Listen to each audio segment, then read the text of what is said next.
every ballpark, flags dropped off at half-mast. In New York's Polo Grounds, Brooklyn Ebbets Field, and Detroit Briggs Stadium, where New York ball clubs were playing tier upon tier, fans stood bareheaded from a minute of silent tribute.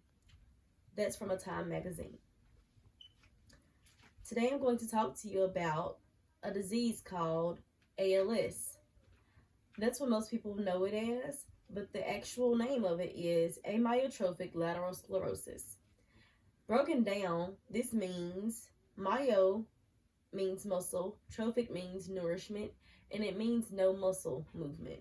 And that definition comes from the Greek definition. Symptoms of this disease is simple things such as picking up a pen or a pencil.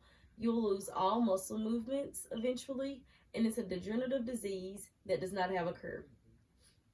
Something so simple such as picking up a pen or a pencil, grasping things, also losing your speech. Your speech sometimes slurs, and it makes your muscle movement weak. Your muscle movement weakens, and it also breaks down things from the brain.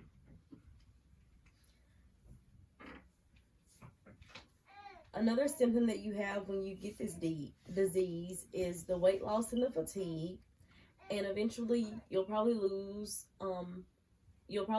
your muscle movement in your legs as well, and a lot of times people have to go into a wheelchair.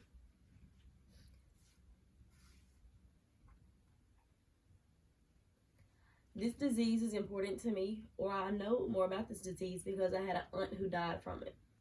Seeing her with this disease was really hard because one day she was perfectly fine, and then she started to go downhill really quickly. A lot of things that we do today, they're taken for granted, and a lot of times we don't really know what causes certain things. But this disease is also similar to what we call Alzheimer's, because you do tend to forget a lot of the things because it kills your brain memory and it kills things.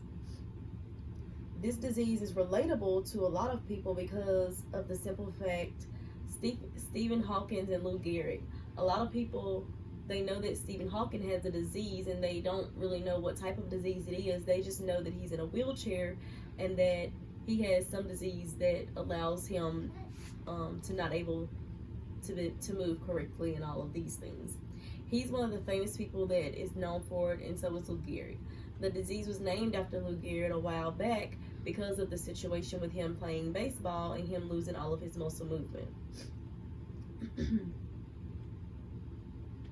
Another thing about this disease is that Stephen Hawking is the person who has lived the longest with this disease. It's no cure to it, and typically people who have this disease, they don't live past 10 years, and he has lived with it longer than 10 years.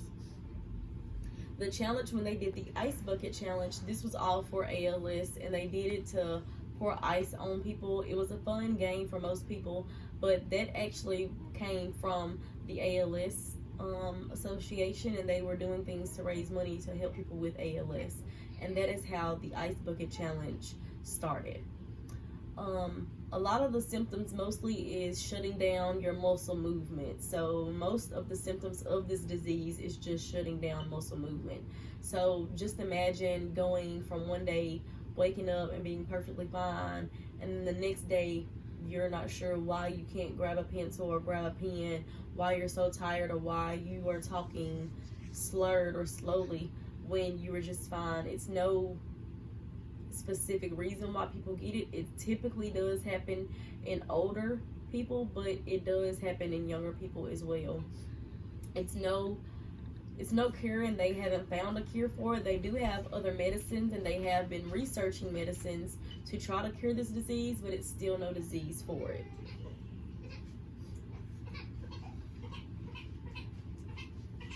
Again, the symptoms for this disease is the loss of all muscle movement.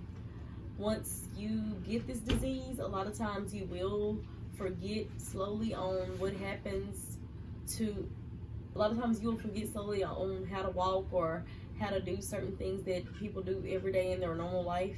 But then there's medicines that can slow it down.